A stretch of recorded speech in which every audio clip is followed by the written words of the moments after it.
Oke, baik, untuk presentasi selanjutnya akan disampaikan oleh Mas Faridudin Zidan dengan judul grafika komputer ya. Jadi ini aplikasi mencoba linear pada bidang komputer, sama seperti sebelumnya ya. Nanti Iya. Mas Faridudin Zidan presentasi, kemudian nanti dilanjutkan dengan sesi diskusi ya. Jadi nanti teman-teman silakan menyimak dan hmm, apabila ada beberapa hal yang perlu dikonfirmasi, nanti silakan memberikan tanggapan, pertanyaan maupun komentar nanti ya. Oke, silakan Mas Faridudin Zidan. Baik, Silakan dimulai. di sini saya akan mempresentasikan mengenai grafika komputer. Yang pertama, dalam kita kalau melihat komputer itu, di komputernya misal ada video. Nah, di situ tuh ada objek. Nah, objeknya itu ditampilkan dalam bentuk biasa. Nah, kalau di komputer itu dalam kayak ada garis-garisnya gitu mungkin. Nah, yang kita lihat itu garis-garisnya, tapi di komputernya itu nyimpen titiknya gitu. Nah, titiknya itu dapat direpresentasikan sebagai sistem koordinat. Kemudian dari situ, dari titik-titik itu nanti dapat dibentuk suatu matriks, yaitu matriks, kalau di sini matriks P. Jadi matriks P itu isinya entry-nya itu titik-titik koordinat tadi. Nah, kalau di komputer misal kita menonton video ya. Nah, eee, ada suatu objek. Nah, objek itu misal menjauh. Nah, otomatis mengecil gitu di pandangan kita sebagai penonton. Nah, dari situ muncul beberapa transformasi linear. Nah, tadi ada objek yang mengecil atau yang mungkin kalau mendekat nanti jadi lebih besar.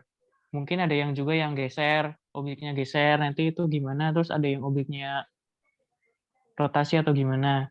Yang pertama itu ada scaling atau mungkin dilatasi ya. Nah, jadi misal ada gambar balok yang di atas itu, nah baloknya itu di apa ya, dilebarkan atau di-scaling dengan skala tertentu ya yang digambar yang di bawah. Misal skalanya itu alfa, beta, dan gamma.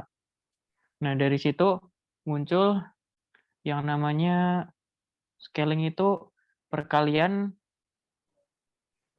perkalian dari matriks scaling-nya dengan koordinat awalnya. Nah, di mana PI aksennya itu koordinat baru sama dengan S, yaitu matriks scaling tergantung skalanya berapa, terus kemudian dikali PI, yaitu koordinat awalnya. Nah, secara umum dari matriks P tadi, dapat dirumuskan, S itu matriks scaling kali P itu yang sistem matriks tadi yang merepresentasikan titik-titik yang ada di suatu objek. Nah, itu S-nya itu misal alfa, beta, gamma dikali P-nya itu X1, X2 sampai Xn dan seterusnya, kemudian dikali hasilnya alfa X1, alfa X2 sampai alfa Xn, beta Y1, beta Y2 sampai beta Yn, gamma Y1, gamma Z1, gamma Z2 sampai gamma Zn. Nah, kemudian itu jadi menghasilkan koordinat baru yaitu P aksen. Nah, contohnya mungkin kalau di komputer scaling itu kayak tadi, kayak objeknya itu menjauh atau mendekat. Jadi bisa bisa jadi besar atau bisa jadi kecil. Nah, contohnya pada gambar ini dilakukan scaling dengan alfanya 1,8, betanya 0,5, dan gamanya 3,0. Yang kedua, translasi. Translasi atau pergeseran. Kalau pergeseran itu jadi satu objek atau satu titik itu digeser menurut, eee, berdasarkan jarak tertentu gitu. Misal jaraknya itu X0, Y0, Z0. Nah, tadi koordinat awalnya itu PI, yaitu XI, YI, ZI, kemudian digeser dengan jarak X0, Y0, Z0. Jadinya dari PI ke P aksen itu ditambah, nah seperti pada slide ya, PI aksen sama dengan PI plus matriks translasinya yang berukuran 3 kali N. Nah, kalau secara umum, matriks translasi itu dirumuskan sebagai P aksen sama dengan P ditambah matriks translasi 3 kali N. Ini itu bergantung dengan si koordinat awalnya tadi. Nah, kalau dari matriks P yang awal itu, jadi hasilnya X1 plus X0, X2 plus X0, sampai Xn plus X0, dan seterusnya. Nah, contohnya itu pada gambar yang di slide itu dilakukan pergeseran atau translasi dengan matriks T-nya itu 1,2, 0,4, dan 1,7. Jadi X-nya itu setiap koordinat X-nya itu digeser 1,2, terus setiap koordinat Y-nya 0,4, dan setiap koordinat Z-nya digeser 1,7. Yang terakhir rotasi. Nah, kalau rotasi itu tadi berarti objeknya itu diputar, bisa searah atau berlawanan. Nah, kalau ini yang pertama itu rotasi terhadap sumbu Z. Jadi yang dipandang itu cukup sumbu X dan sumbu Y atau X, O, Y. Nah, dari yang pertama itu di yang segitiga OPQ, harusnya di sini ada OPQ.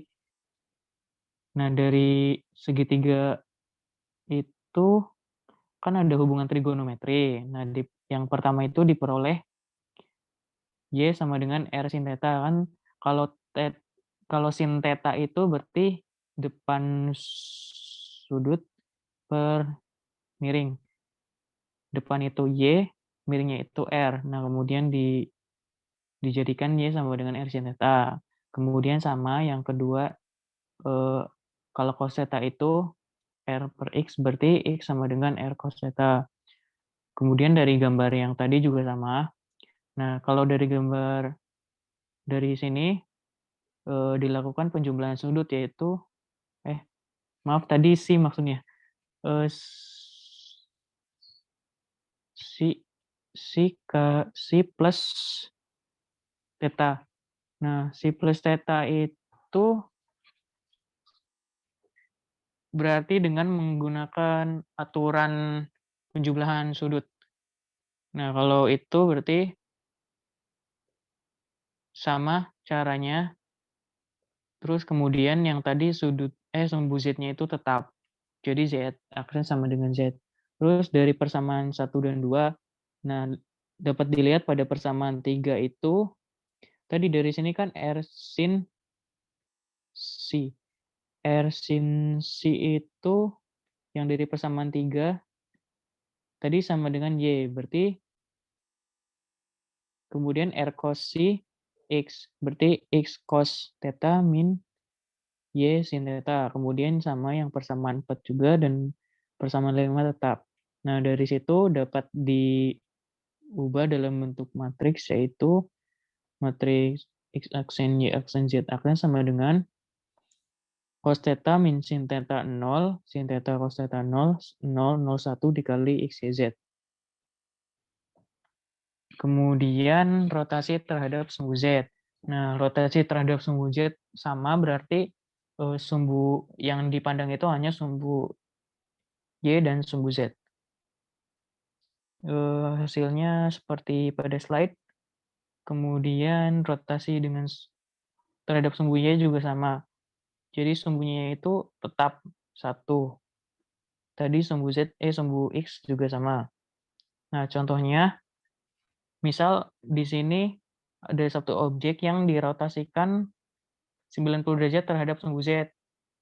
Tadi kan lurus ya. Nah, lurus itu dirotasikan 90 derajat, itu rotasi 90 derajat berarti rotasinya yang searah jarum jam. Berarti ke kanan bawah gitu. Nah, kalau berlawanan arah jarum jam tinggal diganti sudutnya itu sudut negatif. Seperti itu. Mungkin cukup sekian, Pak.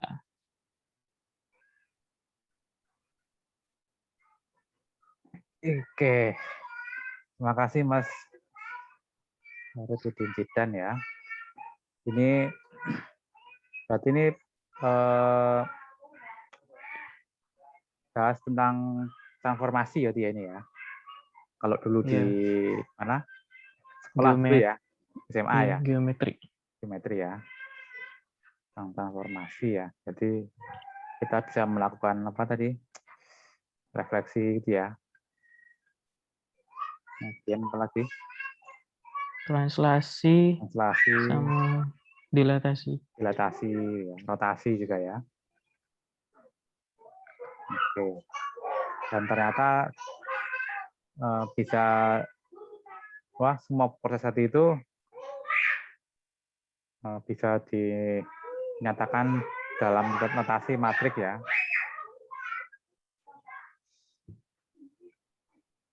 Oke, nah, dan aplikasinya sebenarnya ini banyak ya ini ya. Jadi kalau kalian di HP ya, di komputer, di HP kalian ngezoom ya, muter-muter ya di Corel gitu kan. Itu sebenarnya adalah proses yang terjadi adalah proses seperti yang disampaikan oleh Mas Zidan ini ya.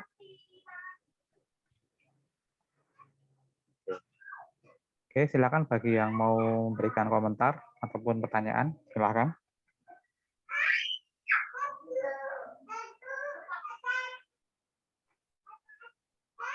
Silakan loh ini.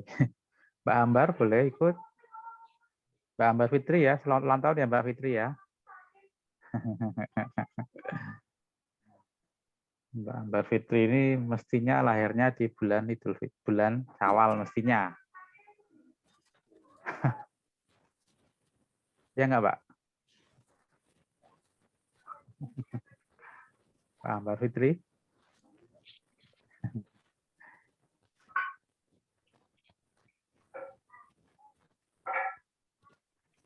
Ada pertanyaan? Mas Aurizan?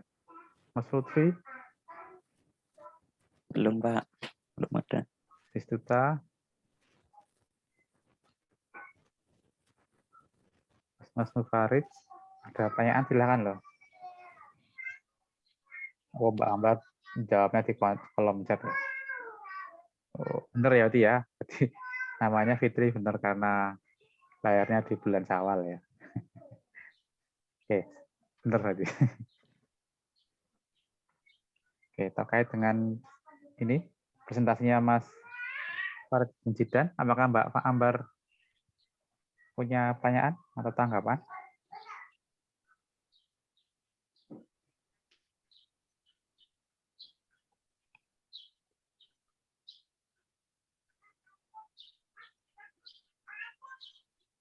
Oke, kalau enggak sambil menunggu pertanyaan dari teman-teman ya.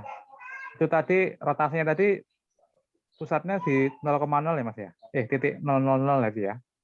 Iya, Pak, di titik 0, Hmm, titik pusat. kalau titik pusatnya diganti sebarang titik itu tetap bisa nanti ya. Bisa, tapi nanti agak berubah sih matriksnya. Agak berubah ya. Oke. Bisa ya dia. Di mata kuliah geometri itu ini diajari di mana Mas? Di kuliah? Di mata kuliah apa ini? Kayaknya dulu nggak dapet, Pak. Pas Oh, nggak SMA, dapat. pas SMA dapetnya kayak Oh, gitu.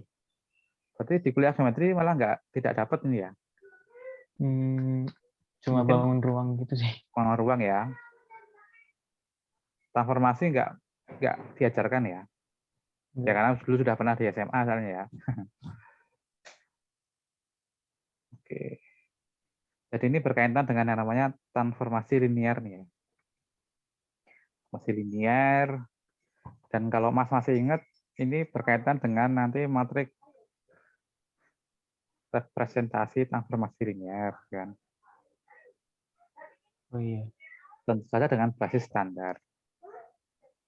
Ya.